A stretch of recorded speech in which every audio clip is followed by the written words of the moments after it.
ஆண்டிலும் M. John அவருடைய பிறந்த நாளிலும் நன்றி திருப்பலியாகவும், இரவில் மறைத்த Anthoniyamma, reverend father Clement Frank, reverend father Maria Joseph, I. Vincent அவருடைய பிறந்த நாளிலும், Nicholas Germany Theresa, S. Anthony Das, Harry மற்றும் Santhamma, Mrs Mary Rosary, Mrs Mohanambal இவர்களுடைய மாத நினைவிலும், உத்திரிக்கை செலுத்த ஆத்மாவில் இருக்கிற எல்லா ஆன்மாக்களுக்காகவும் ரீனா ட்ரஸ்ட் குடும்பத்தால் ஒப்புக்கொள்கிறார்கள். இந்த கருத்துக்களோடு நம் கருத்துக்களையும் சேர்த்து இறைவனிடம் நம் பக்தியோடு ஜெபித்து இறைவன் ஆசியை அடைஞ்சுவோம். தந்தை மகன் தூய ஆவியாரின் பெயராலே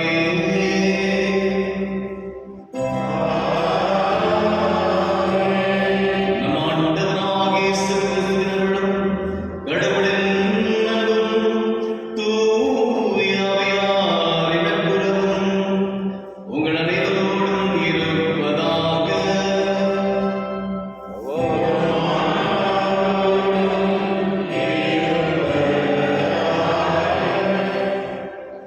இயேசுவில் அன்பிக்க சகோதர சகோதரிகளை, இன்று நாளிலே தாய் திருச்சபையானது புனித அகுஸ்தீனுடைய நினைவை கொண்டாடுகிறது.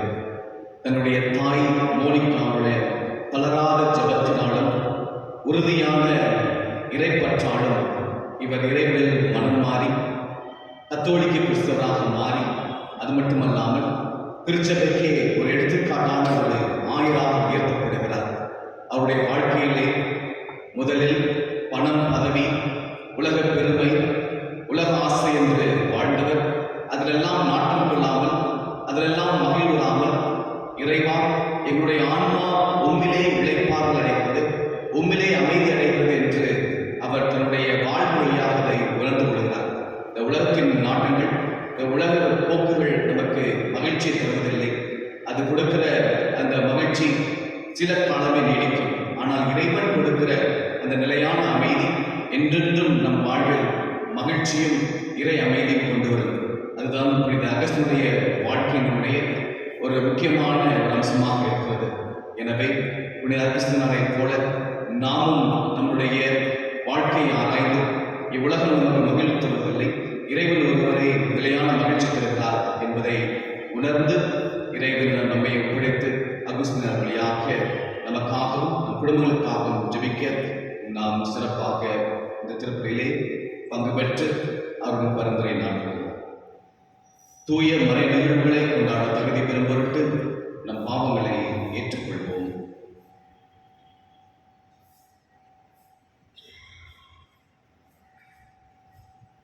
எல்லாம் வல்ல இறைவனிடமும்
என்றென்றும் வாழ்ந்து ஆட்சி செய்கிற ஆண்டவரும் உம் திருமகனுமாகிய இயேசு கிறிஸ்து வழியாக உம்மை மன்றாடுகின்றோம்.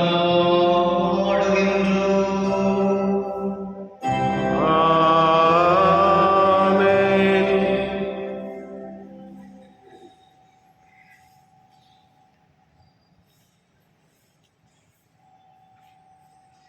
உழைக்க மனமில்லாத எவரும் உண்ணலாகாது.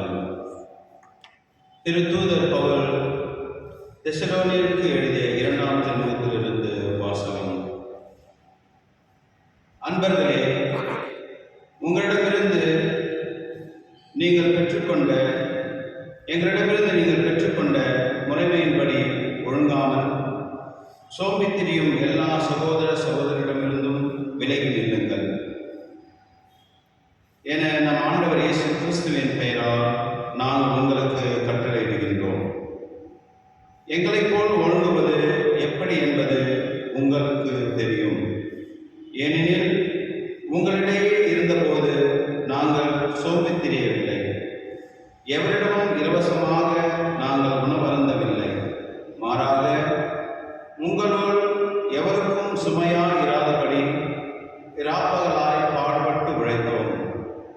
எங்களுக்கு வேண்டியதை பெற உரிமை இல்லை என்பதால் அல்ல, மாறாக நீங்களும் எங்களைப் போல நடப்பதற்காக உங்களுக்கு முன்மாதிரியாகவே இவ்வாறு செய்தோம். உழைக்க மனமில்லாத எவரும் உண்ணலாகாது என்று நாங்கள் உங்களிடையே இருந்தபோதே உங்களுக்கு கட்டளை கொடுத்திருக்கின்றோம்.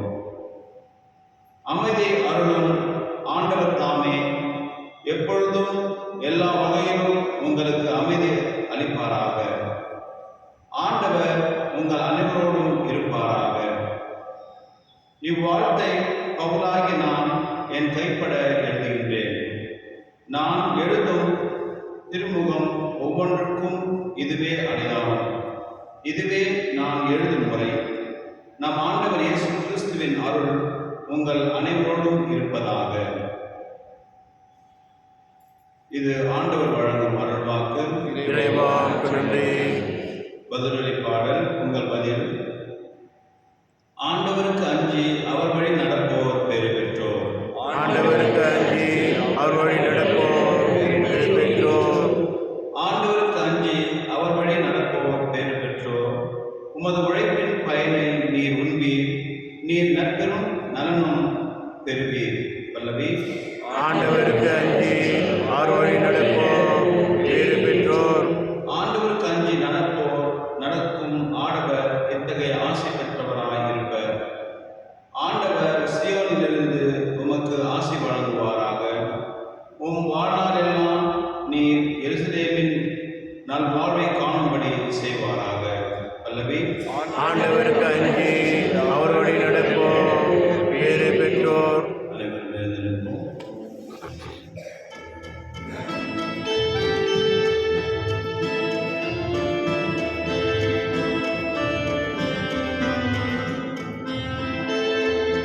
அல்லேலூயா, அல்லேலூயா, அல்லேலூயா.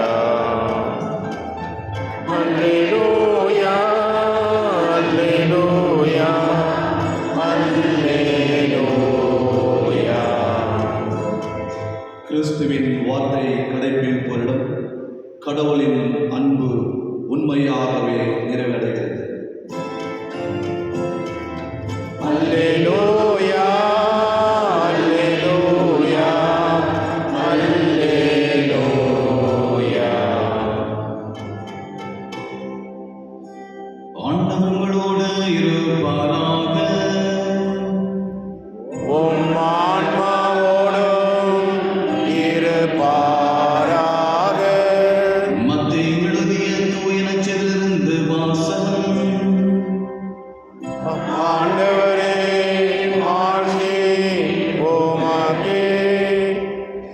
அக்காலத்தில் இயேசு கூறியது: வெளி வேடக்கார மறைநூல் அறிஞரே, பரிசேயரே, ஐயோ உங்களுக்கு கேடு! ஏனெனில் நீங்கள் வெள்ளையடித்த கல்லறைகளுக்கு ஒப்பானவர்கள்.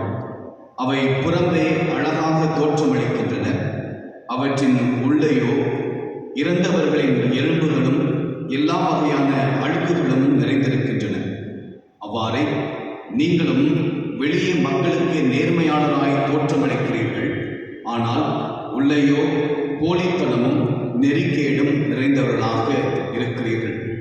வெளிவேடக்கார மறைநூல் அறிஞரே, பரிசேயரே, ஐயோ உங்களுக்கு கேடு! ஏனெனில் நீங்கள் இறைவாக்கினர்களின் கல்லறைகளை கட்டுகிறீர்கள், நேர்மையாளரின் நினைவு சின்னங்களை அழகுபடுத்துகிறீர்கள். எங்கள் மூதாதையர் காலத்தில் நாம் இருந்திருந்தால் இறைவாக்கினர்களின் கொலைக்கு உடந்தையாக இருந்திருக்க மாட்டோம் என்கிறீர்கள். இவ்வாறு நீங்கள் இறைவாக்கினரை கொன்றவர்களின் வழிமரபினர் என்பதற்கு நீங்களே சாட்சிகள். உங்கள் மூதாதையர் செய்த கொடுமையின் அளவுக்கு நீங்களும் செய்ய முடியும். ஆண்டவரின் அருள்வாக்கு. இயேசுவே, உமக்கு புகழ். இயேசுவில் அருமைமிக்க சகோதர சகோதரிகளே, ஆண்டவராக இயேசு கிறிஸ்து இந்த பரிசேயர் மற்றும் மறைநூல் அறிஞர்களுடைய வாழ்க்கை நெறியை மிக கடினமாக சாடுகிறார். அவருடைய வாழ்க்கை போக்கு அவர்களுடைய மனிதன் உள்ளார்ந்த வாழ்வை காட்டாமல் வெளிப்புறம் ஒன்றும் உள்ளும் ஒன்றுமாக வேடமிட்டு வாழ்கிற ஒரு வாழ்க்கையாக இருந்த காரணத்தினால் ஆண்டவர் அவர்களை கடிந்து கொள்கிறார். இந்த நாளிலே ஆண்டவர் அவர்களை எதற்கு ஒப்பிடுகிறார் என்று சொன்னால், வெள்ளையடிக்கப்பட்ட கல்லறைகளுக்கு ஒப்பிடுகிறார். அந்த எருசலேம் நகரிலே தங்களுடைய உறவினர்கள் யாராவது இறந்தார்களோ இல்லை வீட்டு உறுப்பினர்கள் இருந்தார்கள் என்று சொன்னால் தங்களுக்கு சொந்தமான இடங்களிலே அவர்களை புதைப்பது உண்டு. அது நிலமாக இருக்கலாம், இல்லை குகைகளாக இருக்கலாம். அந்த இடங்களிலே புதைத்து விடுவார்கள். எருசலேம் நகர் திருவிழாவுக்கு மக்கள் வருகிற போது அந்த கல்லறைகள் மீது அவர்கள் மிதித்தாலோ அதை தொட்டாலோ தீட்டுப்பட்டவர்களாக விடுவார்கள். ஏனென்று சொன்னால் அதெல்லாம் அவர்களுக்கு ஒரு தீட்டாக கருதப்பட்டிருந்தது. இறந்த உடல்களையோ இறந்த உடல்களை புதைத்த இடங்களையோ தொடுவது தீட்டு. இப்படி திருவிழாவுக்கு வருகிறவர்கள் அதை தொட்டுவிடக்கூடாது, மிதித்துவிடக்கூடாது என்பதற்காக அதில் நான் எப்போதுமே வெள்ளையடித்து அவர்கள் சுத்தமாக வைத்திருப்பார்கள். ஆண்டவர் இயேசு கிறிஸ்து இதை ஒரு பாடமாக எடுத்து, இதுதான் மனிதனுடைய வாழ்க்கை முறையாக இருக்கிறது, மறைநூல் அறிஞர்கள் பரிசேயர்களுடைய வாழ்க்கை நெறியாக இருக்கிறது, அதை சுட்டி காட்டுகிறார். அதைத்தான் விவிலியத்திலே பல இடங்களிலே பார்க்கிறோம். மனிதன் புறத்தை பார்க்கிறான், கடவுளோ மனதை பார்க்கிறார். நாம் வெளித்தோற்றத்தை பார்க்கிறோம். மனிதன் எப்படி பேசுகிறான், எப்படி தன்னை நடத்துகிறான் என்பதை பார்த்து அவனை பற்றி வியப்பாகவும் அவனை பற்றி சிறப்பாக பேசுகிறோம். ஆனால் ஆண்டவர் உள்ளத்தை சீர்தூக்கி பார்க்கிறார். எனவே கிறிஸ்துவுக்குள் பிரியமானவர்களே, என் மனதின் ஆழத்தில் என்ன ஓடுகிறது என்பதை குறித்து தான் நாம் எல்லாம் கவலைப்பட்டுக் கொள்ள வேண்டும். வெளியே மனிதனுக்கு எப்படி நான் தோன்றுகிறேன், என்னை பற்றி எப்படி நல்லபடியாக பேசுகிறார்கள் என்பதில் அல்ல, உள்ளார நான் எப்படி இருக்கிறேன், கடவுள் என் வாழ்வை எப்படி பார்க்கிறார் என்பதில் தான் மனிதனுடைய வாழ்க்கை அடங்கியிருக்கிறது. எனவே அப்படிப்பட்ட ஒரு வாழ்க்கை தான் கடவுள் நம்மை அழைக்கிறார். மனிதனுக்கு நிச்சயமாக பெருமை பாராட்ட ஆசை உண்டு. பிறர் தன்னை பற்றி வெகு நல்லபடியாக பேச வேண்டும் என்ற ஒரு ஆவல் எப்பொழுதுமே உண்டு. புனித பிலிப்பேர் என்ற ஒரு புனிதரை பற்றி சொல்வார்கள். அவர்கள் மிகவும் நகைச்சுவையான ஒரு புனிதர், எப்பொழுதுமே மக்களை மகிழ்வாக வைத்துக் கொள்கிற ஒரு புனிதர். அவர் மிகவும் ஒரு புனித வாழ்வு வாழ்ந்தவர், மிகவும் ஒரு சிறப்பான வாழ்வு வாழ்ந்தவர். தன்னுடைய புனிதத்தை மக்கள் கண்டுவிடக்கூடாது என்பதற்காக எப்பொழுதுமே ஒரு நகைச்சுவையான காரியங்கள் செய்து வருவார். தன்னுடைய தாடியை கூட ஒரு புறம் மட்டும் அவர் அதை எடுத்து விடுவார், ஒரு பக்கம் மட்டும் வைத்து விடுவார். என்று சொன்னால் மக்கள் தன்னுடைய அந்த புனிதத்தை காணக்கூடாது, இந்த நகைச்சுவை கண்டு தன்னை போற்றக்கூடாது என்பதற்காகவே இப்படி வாழ்ந்து வந்தார். இப்படி பல்வேறு காரியங்களை செய்து தன்னுடைய அந்த புனித நிலையை அவர் மறைத்து வந்தார். தனிமையில் இறைவனோடு ஒரு ஆள் ஜபத்தில் இருந்துவிட்ட ஒரு பெரும் புனிதராக அவர் கருதப்படுகிறார். எனவே கிறிஸ்துவுக்கு பிரியமானவர்களே, மற்றவர்கள் காண்பதை விட இறைவனும் நான் எப்படி இருக்கிறேன் என்பதை நாம் திறந்து காண்பிப்பதுதான் ஒரு உண்மையான காண்பியமாக இருக்கிறது. எனவே இந்த நாளிலே நாம் சிறப்பாக ஜெபிப்போம். நாம் வெளியில் உள்ள வாழ்க்கையை பற்றி அதிகம் கவலை கொள்வராக இருக்கிற வேளையிலே, ஆண்டவரே, நான் உள்ளம் தூய்மையாக இருக்க வேண்டும், என் உள்ள தூய்மை இருந்தால் என் புறமும் தூய்மையாக இருக்கும். இந்த வரத்துக்காக ஜெபித்து இறைவனிடம் மன்றாடுவோம்.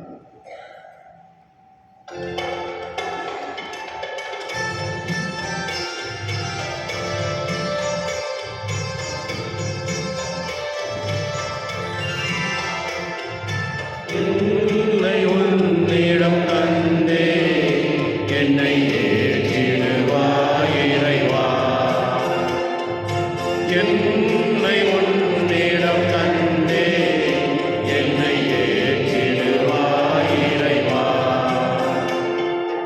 இருப்பதெல்லாம் கொடுத்து விட்டேன் உன்னை போல் மாற்றிடுவாய். என்னை உன்னிடம் தந்தே என்னை ஏற்றிடுவாய் இறைவா.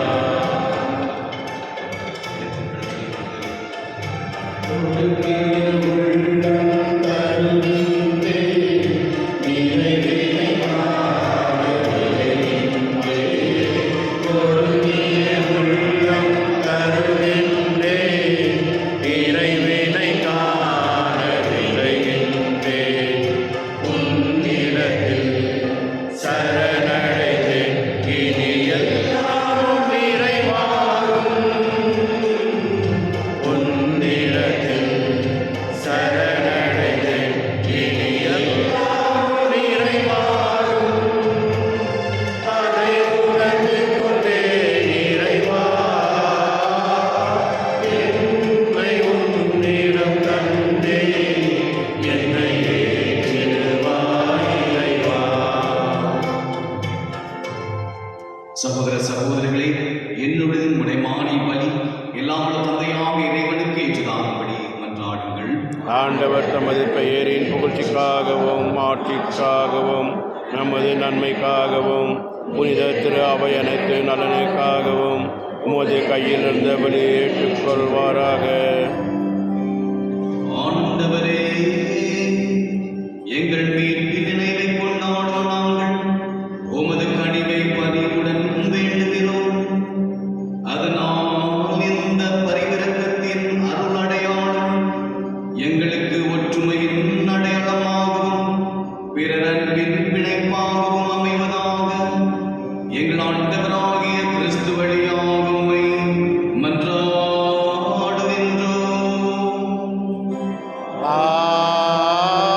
ஆமென். ஆண்டவர் உங்களோடு இருப்பாராக. உம் ஆன்மாவோடும் இருப்பாராக.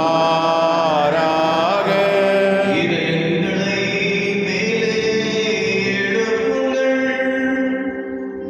ஆண்டவரிடம் எழுப்பியுள்ளோம்.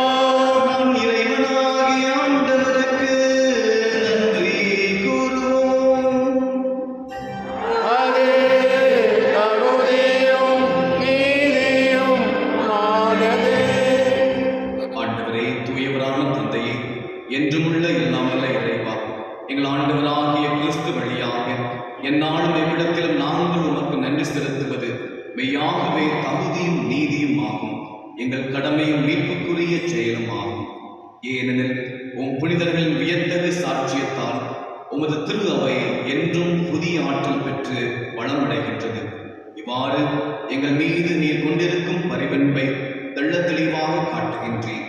மேலும் எங்களது மீட்பின் மறை நிகழ்வை நாங்கள் நிறைவேற்றுவதில் அப்புனிதர்களின் சிறப்புமிக்க எடுத்துக்காட்டால் தூண்டப்பெற்று அவர்களது தகுந்த பரிந்துரையால் என்றும் ஊக்கம் பெறவும் அருளுகின்றேன். ஆகவே ஆண்டவரே, வாழ்ந்தோதர் புனிதர் அனைவரோடும் நாங்களும் சேர்ந்து உமது பெருமையை பறைசாற்றி அக்களிப்புடன் பாடுவதாவது.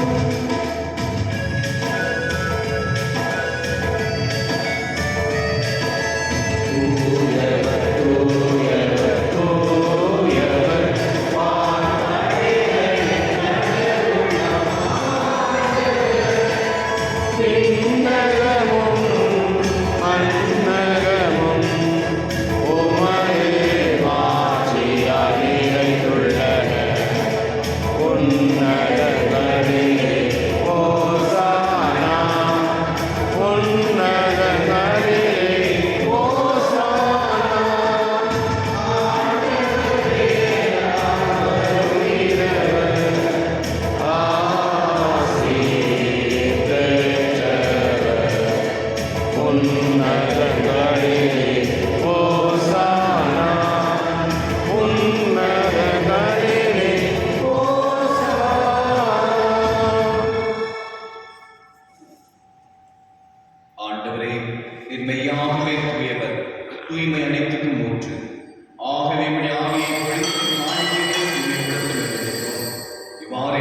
ஆண்டவராக இயேசு கிறிஸ்துவின் உடலும் இரத்தமாக எங்களுக்கு இவை மாறுவனவாக.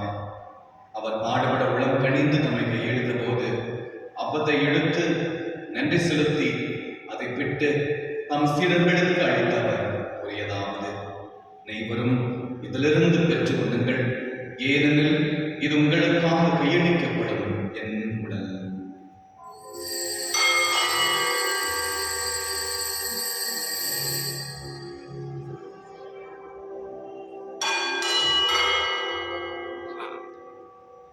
அவனமே இரவு விருந்து அருந்திய பின் கிண்ணத்தை எடுத்து மீண்டும் உமக்கு நன்றி கூறி தாம் சீடர்களுக்கு அளித்தவர் கூறியதாவது: அனைவரும் இதிலிருந்து பெற்று பருகுங்கள், ஏனெனில் இது புதிய நிலையான உடன்படிக்கைக்குரிய என் இரத்தத்தின் கிண்ணம்.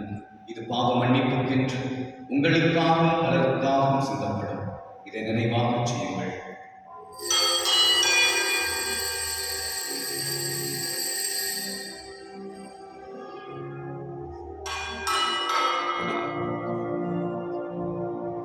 நம்பிக்கையின் மறைபொருள்.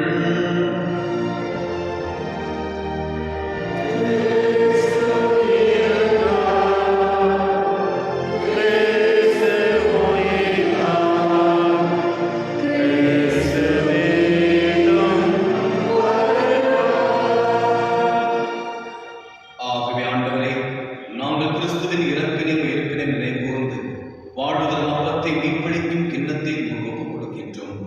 உம் திருமண ஊழியம் புரிய தகுந்தவர்கள் எங்களை ஏற்றுக்கொண்டீர். எனவே உமக்கு நன்றி செலுத்துகிறோம். மேலும் கிறிஸ்துவின் உடலிலும் இரத்தத்திலும் பங்கு கொள்ளும் எங்களை தூய ஆவியார் ஒன்று சேர்க்க வேண்டும் என தாழ்வுடன் கொண்டாடுகிறோம். ஆண்டவரே, உலகெங்கும் பரவிருக்கும் ஒரு திரு அவை நினைவு கூர்ந்தவர்களும் எங்கள் திருத்தந்தை பிரான்சிஸ், எங்கள் ஆயர் பீட்டர், எங்கள் துணை ஆயர்கள், எல்லா திருநிலையினர் ஆக அனைவரோடும் உமது திரு அவையை அன்பில் நிறைவு பெறச் செய்துள்ளோம். மேலும் உயிர்த்தெழும் நோக்குடன் தொழில் கொள்ளும் எங்கள் சகோதர சகோதரிகளையும் இறந்தோர் அனைவரையும் இரக்கத்துடன் நினைவு கூர்ந்து உமது திருமுக ஒளிநூல் ஏற்றுவரும். எங்கள் அனைவர் மீதும் இரக்கமாயிரும். கடவுளின் கன்னித்தாயான புனித மரியா, அவருடைய கணவரான புனித யோசேப்பு, புனித திருத்தூதர்கள், இன்று விழா கொண்டாடும் புனித அகஸ்டின், இவ்வுலகில் ஒரு உகந்தவராயிருந்தோர் ஆகிய புனிதர் அனைவருடனும் நாங்கள் நிலைவாழ்வில் அவர்களும் தகுதி பெற்று உம் திருமகன் இயேசு கிறிஸ்து வழியாக புகழ்ந்தேத்து வரவருள மன்றாடுகிறோம்.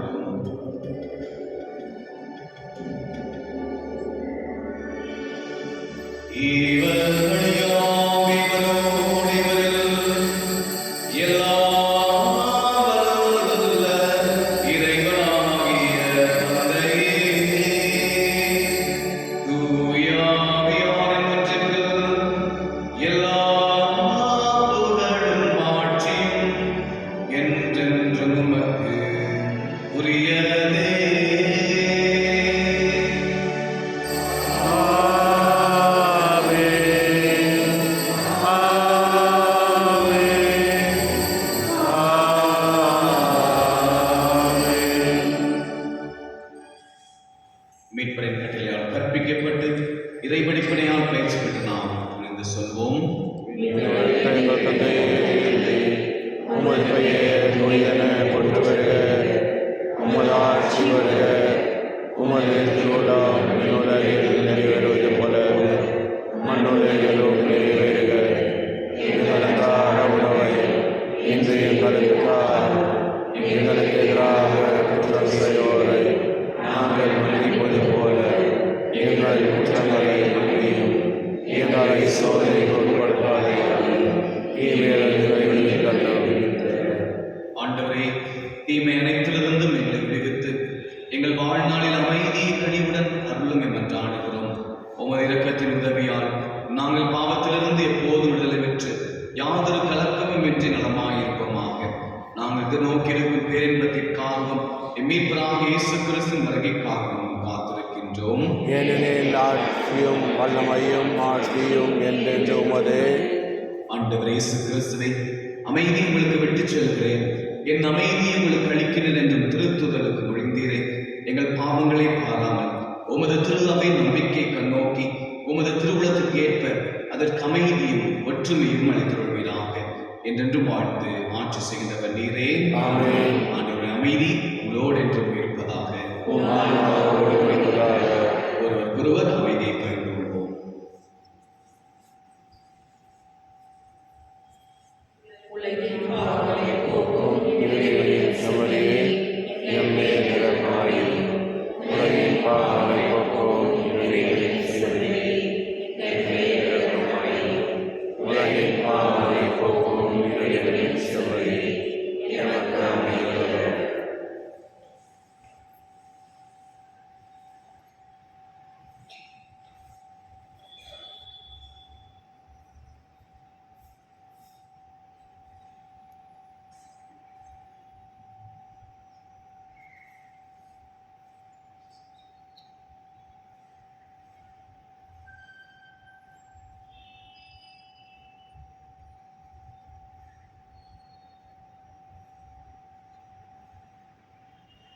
இதோ இறைவனின் செம்மறி, இவரை உலகின் பாவங்களை போக்குகின்றவர்.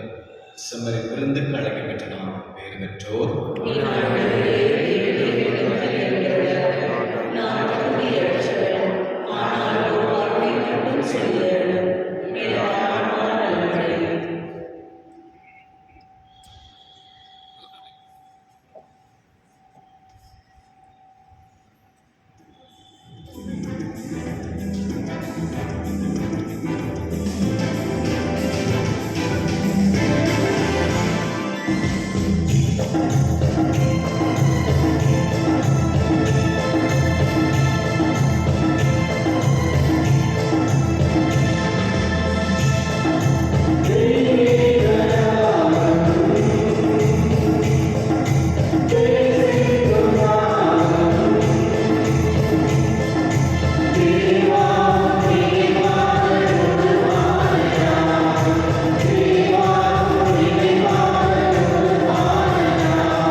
இறைவன் விண்ணக தந்தையே, உம் திருமகன் என் சகோதரருமான இயேசு கிறிஸ்துவின் எங்களுக்கு வழங்கிய நம்பிக்கையும் தூய ஆவியார் வழியாக எங்கள் இதயங்களை நீர் பற்றியதை செய்து பிறருக்கு சொல்லும் உமது அரசையும் வருகைக்கான எதிர்நோக்கை எங்களை தட்டி எழுப்புவதாக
உரித்தாக. ஆமென்.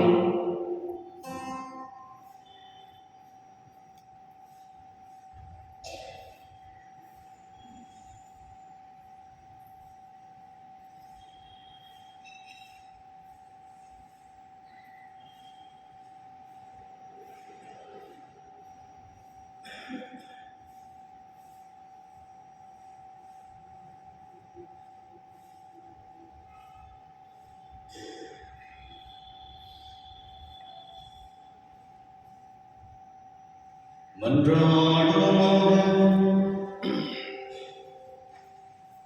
ஆண்டவரே, நாங்கள் பங்குண்ட கிறிஸ்துவின் திருவுணவு எங்களை புனிதப்படுத்த உம்மை வேண்டுகின்றோம். அதனால் கிறிஸ்துவனுடைய உடலின் உறுப்பினராகிய நாங்கள் அவராகவே வாழ அருள்வீராக. எங்கள் ஆண்டவராகிய கிறிஸ்து வழியாக உம்மை மன்றாடுகின்றோம்.